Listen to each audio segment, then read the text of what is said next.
কাৰ্বি আংলঙৰ ফুলনিত শিশুসকলৰ এখন নতুন বজাৰ বহিছে কাৰ্বি আংলঙৰ ফুলনিত নতুন বজাৰ কি লাগিব আপোনাক কি ক্ৰয় কৰিব খোজে শাক-পাচলি খেলনা পিঠাপনা বেলুন কাপোৰ কানি কিতাপপত্ৰ বাচন বৰ্তন খাদ্য সামগ্ৰী সহ বিভিন্ন সামগ্ৰী পোৱা যায় এই বজাৰত শিশুসকলৰ মাতৃসকলেও সহযোগ কৰিছে এই বজাৰত কোনোবাই স্কুলীয়া সাজ-পোছাক আৰু কোনোবাই জাতীয় সাজপাৰ পৰিধান কৰি বিক্ৰেতাৰ ৰূপত ধৰা দিছে এই বজাৰত ক্ৰেতা হৈছে আকৌ শিক্ষাগুৰু অভিভাৱক অথবা ছাত্ৰ-ছাত্ৰী এই দৃশ্য কাৰ্বি আংলঙৰ ফুলনিস্থিত ৰেং বংহম সেৱাশ্ৰম শিশু বিদ্যা নিকেতনৰ আৰু সকলো আইসকলে উৰুলি দিব উৰুলি দিয়ক উৰুলি ঝুকাই ও হৰি ও হয় এতিয়া পৰিদৰ্শক বজাৰ পৰিদৰ্শক আহিছে গতিকে সকলোৱে নিজৰ শিশু হাওৰাঘাট সংকুলৰ অধীনত 6খনকৈ বিদ্যালয় অংশগ্ৰহণ কৰিছে এই স্থানত আৰু দেখা গৈছে যে মাতৃসকলো ব্যস্ত আছে শিশুসকলৰ লগত কাৰণ শিশুসকল এতিয়াৰে পৰা যদি এই যি শিশুৰ প্ৰতিভা সুপ্ত প্ৰতিভাসমূহ বিকাশ কৰাৰ লক্ষ্যৰে এনেধৰণৰ কাৰ্যসূচী গ্ৰহণ কৰি আহিছে আৰু দেখা গৈছে যে হাওৰাঘাট সংকুলৰ অধীনৰ 6খনকৈ বিদ্যালয়ে এনেদৰে কাৰ্যসূচী গ্ৰহণ কৰিছে যে শিশুসকল এতিয়াৰে পৰা এই সা সামগ্ৰী বিক্ৰীকে আদি কৰি বিভিন্ন দিশত এনেদৰে প্ৰদৰ্শনীমূলক কাৰ্যসূচীত অংশগ্ৰহণ কৰি এই দিশত যাতে কিছু হ'লেও জ্ঞান আয়ত্ত কৰিব পাৰে আৰু পৰৱৰ্তী সময়ছোৱাত এক সুস্থ সবল সমাজ গঢ়াৰ ক্ষেত্ৰত ছাত্ৰ ছাত্ৰীসকলে শিশুৰে পৰা যাতে এনেদৰে গুৰুত্ব প্ৰদান কৰিব পাৰে বা বিভিন্ন দিশত তেওঁলোকৰ যি সুপ্ত প্ৰতিভাসমূহ আছে এনেদৰে বিকাশ কৰাৰ সুযোগ গ্ৰহণ কৰিব পাৰে এয়া দেখা গৈছে যে জনজাতীয় সাজ পোছাকত শিশুসকলে অংশগ্ৰহণ কৰিছে আৰু তাৰ সমান্তৰালকৈ দেখা গৈছে যে এখন বজাৰ বহিছে এই বজাৰত সকলো ধৰণৰ সা সামগ্ৰী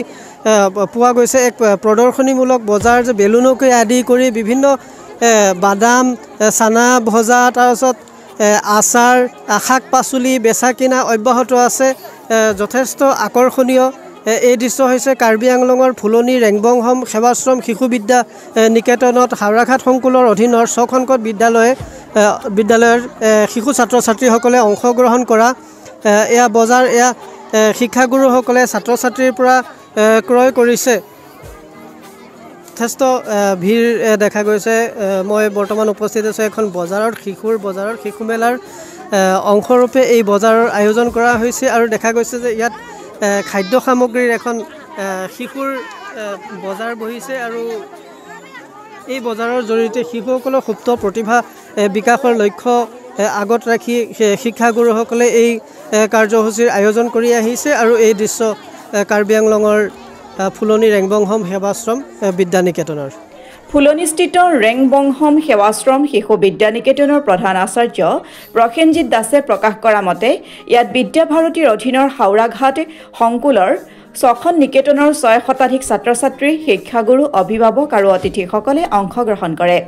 এই বজাৰৰ শুভাৰম্ভ কৰে বিশিষ্ট সমাজকৰ্মী হাৰসিং তেৰণ আৰু ভৱেশ ৰাজবংশীয়ে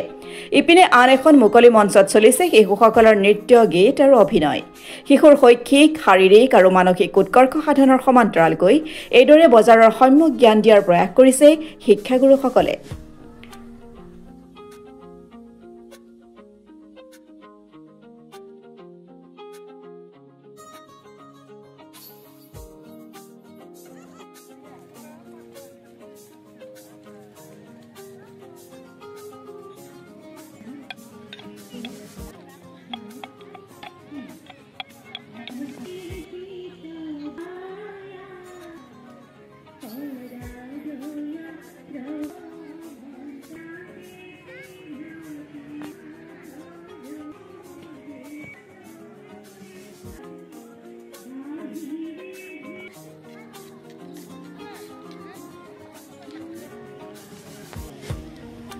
কি বেচিছা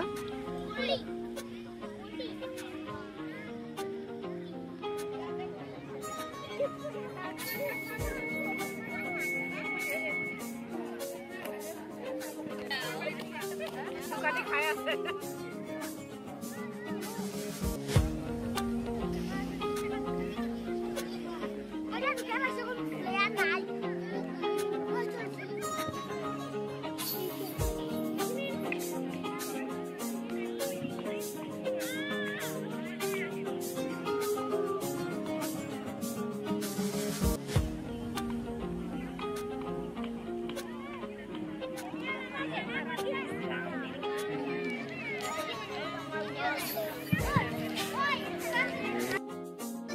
হাওৰাঘাট সংকুলৰ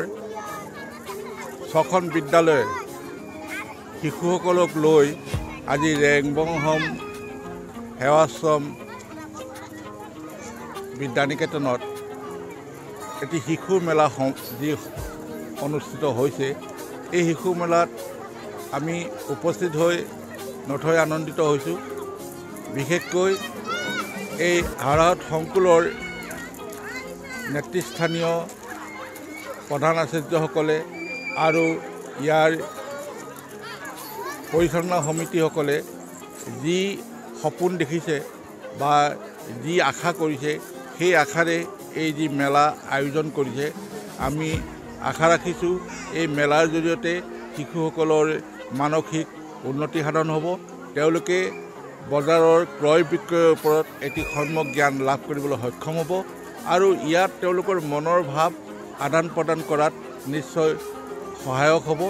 আৰু ভৱিষ্যতে এই যি মেলা, এই মেলা ইয়াতকৈ আৰু উন্নত কৰিবৰ কাৰণে মই তেখেতসকলক আহ্বান জনাইছোঁ। মই আশা ৰাখিছোঁ আমাৰ এই হাওৰাঘাট সংকুলৰ নিকেতনসমূহে যি ব্যৱস্থা লৈছে, এই মেলাৰ ব্যৱস্থা, এই মেলাৰ জৰিয়তে আমাৰ শিশুসকলৰ লগত থকা যি প্ৰতিভা, এই প্ৰতিভা বিকাশ পাব। অংশগ্ৰহণ কৰি মই মোৰ নিজকে ধন্য মানিছোঁ। এই দেৱ শিশুবিলাকৰ সৰ্বাংগীন উন্নতিৰ কাৰণে যি প্ৰচেষ্টা চলাইছে হাওৰাঘাট সংকুলৰ দ্বাৰা, তো মই অতি আনন্দিত হৈছোঁ। আৰু এই মেলাৰ দ্বাৰা শিশুবিলাকৰ বিকাশ আৰু তেওঁলোকৰ যিহেতু দেৱ শিশুবিলাকৰ যাতে আগলৈ যাতে সুনাগৰিক হিচাপে একেলত নিজকে আত্মবিশ্বাস ৰাখিব পাৰে, তাৰ কাৰণে এই বিদ্যা ভাৰতীয়ে এটা সময়তো এই মেলা পতা হয়। আৰু এই শিশুৰ দ্বাৰা সৰ্বাংগীন উন্নতি হোৱাৰ পাছত আমাৰ দেশ, আমাৰ ৰাষ্ট্ৰ, আমাৰ সমাজখনক সংস্কাৰিত কৰাৰ উদ্দেশ্যত, সেই উদ্দেশ্য ৰাখি এখেতসকলে যিটো কাৰ্যসূচী ৰাখিছে, সেই কাৰ্যসূচী ৰাখি মই মোৰ তৰফৰ পৰা এখেতসকলক মই ধন্যবাদ জ্ঞাপন কৰিছোঁ। বা যি ধৰণে ক্ৰেতা বিক্ৰেতাই এখন বজাৰত কৰে, সেইখিনি তেওঁলোকে শিকিছে খুব আনন্দৰে। আৰু মই চাইছোঁ, দেখিবলৈ পাইছোঁ তেওঁলোকে ধুনীয়াকৈ বস্তুবিলাক বিক্ৰী কৰিছে। শাক পাচলি, পিঠা পনা আদি কৰি কাপোৰ, কিতাপ, কলম, বিভিন্ন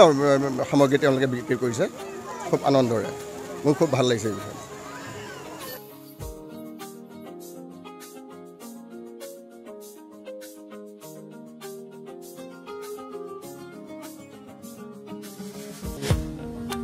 কাৰ্বি আংলঙৰ বকলীয়াঘাটৰ পৰা ৰাজু কাঠাৰৰ ৰিপৰ্ট, অসম টুডে।